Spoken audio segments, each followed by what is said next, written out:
Original Trinamool কারা আর নকল তৃণমূল কারা সে বিষয়ে নওশাদ ভাইজানও নাকি ধোঁয়াশা। কি বললেন নওশাদ ভাইজান? ভিডিওটা আমরা সবাই শুনবো আর কমেন্ট করে বলবো। অরিজিনাল তৃণমূল কারা?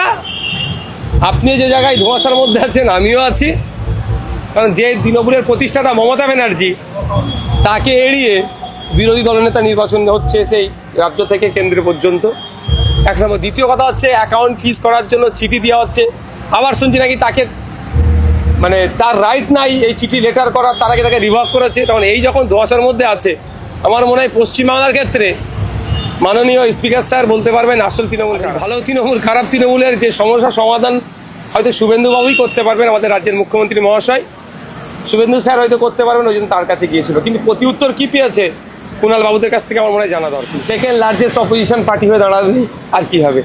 না আছে তাদের পার্টির সদস্য, বলতে পারছি না কজন সদস্য আছে, না কাউন্সিলর আছে, না পঞ্চায়েতের মেম্বার আছে, না জেলা পরিষদের, সব বাদে ডাইরেক্ট এমপি।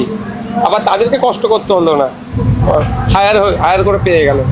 এটা কি হচ্ছে? বাংলার মানুষ ও রাজ্যের মানুষ দেখছে। এটা গণতন্ত্রের জন্য স্বাস্থ্যকর দিন নয়, এটা গণতন্ত্রের জন্য অস্বাস্থ্য। পশ্চিমবাংলার রাজনীতিকে বিগত 5-7 বছর 10 বছরে যারা কুলসিত করেছে তার মধ্যে একজন হচ্ছে উদয়নবাবু, যে নোংরামি করেছে।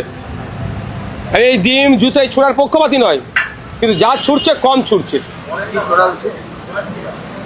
প্রশাসনের ব্যবস্থা নেওয়া দরকার, আইন হাতে তুলে নেওয়া, আইন পক্ষপাতী নয়। ক্ষমতায় যখন ছিল মানুষকে মানুষ ভাবতো না,